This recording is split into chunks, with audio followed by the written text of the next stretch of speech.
Learning objectives. After completing this module, learners will be able to understand the terms of budget constraint and budget set. Learn how the absolute value of the slope of the budget line can be measured in the aspect of substitution between two goods. Learn about the horizontal and vertical intercepts in the budget line. Learn the interrelation between income increasing and quantity of the goods that the consumer prefers to buy. Learn how by the changes in the price changes, the budget lines become steeper and flatter with pivotal shifts inward and outward of the vertical intercepts. Learn consumer ranks her preferences in the bundle sets. Learn about monotonic preferences of the consumer. Learn about the rate of substitution and the diminishing rate of substitution. Learn the interrelation between the slope of the indifference curve and the rate of substitution. Learn what the monotonicity of preferences implies in respect of indifference curve. Understand about the concept of marginal rate of substitution. Learn about the utility representation and utility functions of the consumer's preferences. Understand that the most preferred bundle of the consumer would be on the budget line. Learn that how the optimum bundle is located on the budget line at the point where the budget line is tangent to an indifference curve. Learn that the graphical representation of the demand function is called the demand curve. Learn that how the substitution and income effects act on the demands of the goods when the price and the income of the consumer changes. Learn how for normal and inferior goods the demand rule behaves. Learn how the market demand is calculated. The consumer's budget. Budget set. A budget set refers to all the consumption bundles that a consumer can buy given his money income and price of the goods. It is constrained by the budget line. The budget set is also known as budget constraint, as it shows the limit, constraint up to which the consumer can buy a set of two goods with his given income. So in the prevailing market prices, all those bundles a consumer can afford to buy, given his income and prices of the goods, are included in the budget set. Budget line. The slope of budget line in the graphical interpretation calculates the amount of change in the second goods as required per unit in the respect of the first goods changes along the budget line. When the consumer wants to substitute one goods or the portion for another goods, she needs to give up the proportion of first goods unit price and the second goods unit price. When a point represents a bundle which would cost lesser than the consumer's income, then consumer would spend the additional money in the bundle which contains more than other goods and at least not less of the other. Changes in the budget set. If the income of the consumer increases, the vertical intercept increases and a parallel outward shift in the budget line, which can be observed during the changes in the set of available bundles as opted by the consumer when the income has changed, but the price level of the goods is unchanged. Thus, any point beyond the budget line shows a non-attainable combination. At the time when the price of one goods increases, the absolute value of the slope of the budget line also increases, and then the steeper budget line appears. That is, that it shows pivotal inwards around the vertical intercept. Preferences of the consumer. It is assumed that the consumer chooses her consumption bundle on the basis of her tastes and preferences over the bundles in the budget set. It is generally assumed that the consumer has a well-defined preferences to the set of all possible bundles. She can compare any two bundles. Monotonic preferences. In economics, consumers are taught to choose her consumption as per each of their preferences and for every possible good and bundle. The well-defined preferences are always there. That is, the preference is to arrange the products as per the ranks or being indifferent to each and every of them. Among two bundles, consumer always prefers the one which has at least one more than the other and at least no less of the other. This is monotonic preference. Substitution rates between two goods. The rate of substitution is that amount of the second good where one less amount is available, which consumer wants to leave in order to have the extra unit in the first good. Diminishing rate of substitution and the indifference curve. When consumer will start to get more and more in first good in comparison with second good, the rate of substitution between these two goods will start to diminish. These types of preferences in graphical plotting appear like convex preferences. An indifference curve is interconnector of all such bundles, which consumers think indifferent in respect of each other. Indifference curves do not get any straight line, as for most goods. The marginal rate of substitution, that is, the rate at which the consumers are willing to leave one good in exchange for more of the other good, is not constant. The preference of monotonicity depicts that any point laying above the indifference curve is going to show the bundle which is preferred to the bundles on the indifference curve as well. Similarly, the point staying below of the indifference curve depicts the inferior bundle to those on the indifference curve. Shape of indifference curve and utility, rate of substitution, and the slope of indifference curve. For minute change, the absolute value of the slope in the indifference curve at any point calculates the rate of the substitution of the consumer preference at that specific point. This is called the marginal rate of substitution, MRS. When the preference is monotonic, the increased amount of the first good along the indifference curve is responsible for the decrease in the amount of the second good. That is the reason why the slope of the indifference curve is negative. In other words, we can say that the preference monotonicity reflects in the downward inclination of the indifference curve. Indifference map. The points, those are depicted in the indifference curve, are considered in the same family in respect of the choices of the consumer. The monotonicity of the preferences signifies that between any two indifference curves, the bundles which are lying above are more preferred than those bundles on the curve which are lying below in the respect of the other. Utility representations and utility functions. The indifferent bundles in respect of the choices of the consumer should have the same ranking and consequently the preferred ones should be assigned with the higher rankings. This depicts the utilities of the bundles and the way they are represented are the utility representations by the aid of utility functions. In this way, the preferred bundle gets the higher utility number in comparison with the less preferred or less amount containing bundle. But it is also very important to remember that the same preferences may have different utility representations, as the utility numbers are only used to indicate the preferences. Optimal choice of the consumer. Preference of the consumer and the optimum point of preference. In economics, it is regarded that as rational being, the consumers know which bundles of goods should be appropriate for them, and thus their preferences have been formed. The concern lies there where the consumers have to move to that point marked with highest possible indifference curve as given in a budget set. If we can compare a point below the budget line, there must be some point where consumer can get at least one of the goods more, and thus the consumer with monotonic preferences opts that.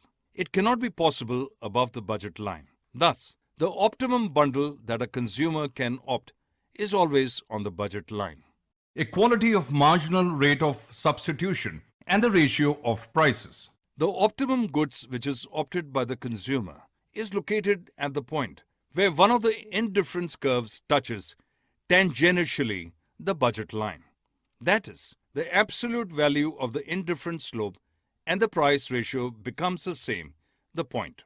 We know that the curve's slope depicts the rate at which the consumer substitutes one good for the other. In brief, the price ratio greater than the marginal ratio of preference can't be the optimum. Problem of choices. In some cases, it is argued that the consumer's optimum choice lying on the point if she spends her whole money on one good only in a day. The budget set is considered the feasible set which the consumer can opt, and the different bundles of two goods are given in the respective market rates, like the alternatives. Demand and demand curves. The function in the demand curve.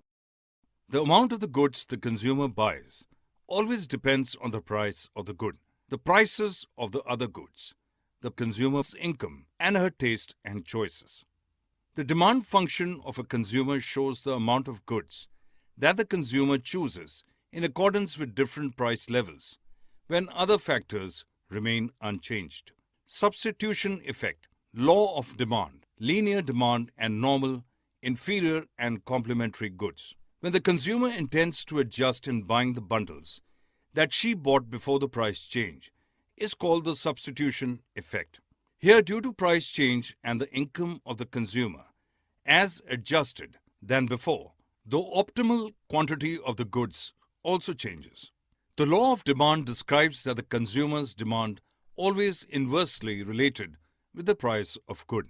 A linear demand curve can measure the rate at which the demand alters by the unit price change of the goods.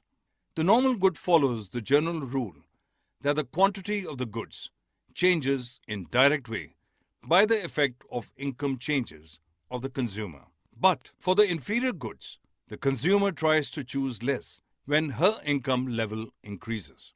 The complementary goods are related with each other in a way that one's price increase reduces the demand of other. But the substitutes goods follows the opposite rule. Shifts in the demand curve and the movements along the demand curve. The increase in price of a substitute good, the demand curve moves towards right direction. But for the complementary good, the demand curve shifts leftward. As long as the demand curve is a graphical representation of the demand function due to any change in price, we can see the movements along the demand curve. Market demand. Derivation of market demand curve and addition of two linear demand curves. By adding the individual demands, the market demand can be calculated.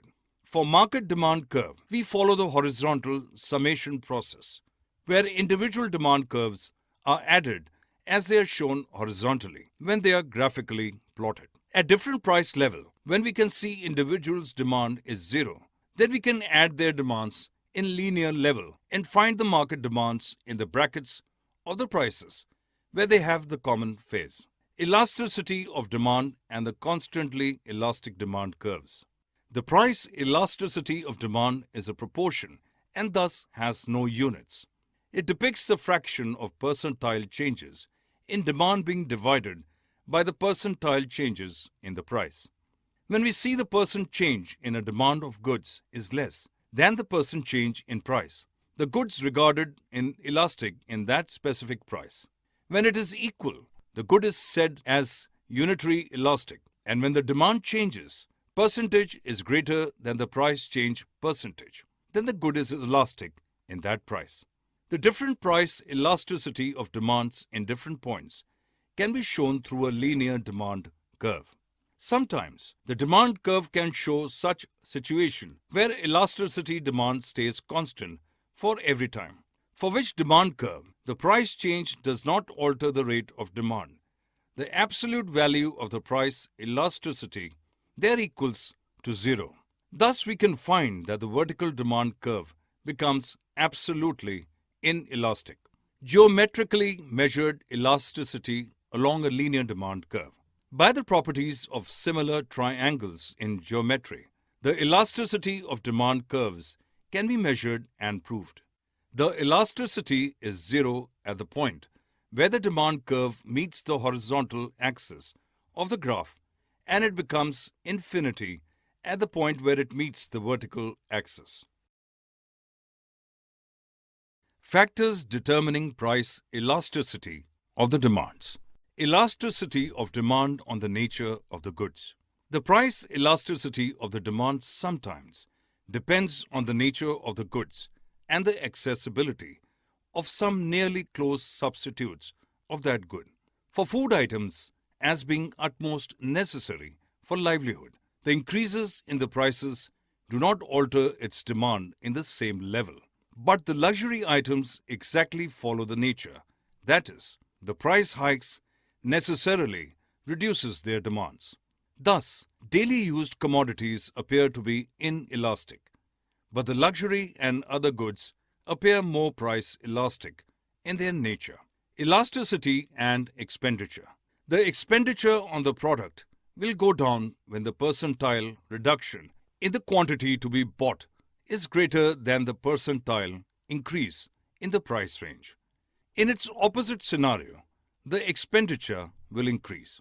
While the percentile decline in quantity becomes equal with percentile increase in price, the expenditure remains constant from the perspective of the consumer. On the other hand, the percentile increase in quantity becomes greater than the percentile decrease in price range. The expenditure is caused to grow. The opposite happens when the expenditure on the good of the consumer goes down. When the percentile increase in quantity is greater than the percentile change in price, the good is called price elastic. The expenditure on the good will change in the same direction by the rate of price changes only when the percentile change in quantity is lesser than the percentile change in price. The expenditure then stays constant there. Demand curve and rectangular hyperbola. When the demand curve shapes like a rectangular hyperbola, it becomes a downward sloping curve. Here, at any 2 points on the curve, the areas of two formed rectangles with vertical y-axis of the graph becomes same. There the price and quantities product becomes constant. Summary. Let us summarize what we have learned. At the prevailing market prices, what a consumer can buy with her income source, those bundled set of goods create the budget set. The budget line is a negative sloping curve, which represents all bundles that cost the consumer her entire income. The consumer has well-defined preferences over the collection of all possible bundles of goods. She can rank the available bundles according to her preferences over them. An indifference curve is a locus of all points representing bundles among which the consumer is indifferent. Monotonicity of preferences implies that the indifference curve is downward sloping. In general, an indifference map or a utility function can represent the consumer's preferences. A rational consumer always chooses her most preferred bundle from the budget set. The consumer's optimum bundle is located at the point of tangency between the budget line and an indifference curve. The consumer's demand curve gives the amount of the good that a consumer chooses at different levels of its price. When the price of other goods, the consumer's income and her tastes and preferences remain unchanged. The demand for normal good decreases with decrease in the consumer's income. The demand for inferior good increases as the income of the consumer decreases. The market demand curve represents the demand of all consumers in the market taken together at different levels of the price of the good. The elasticity of demand is a pure number.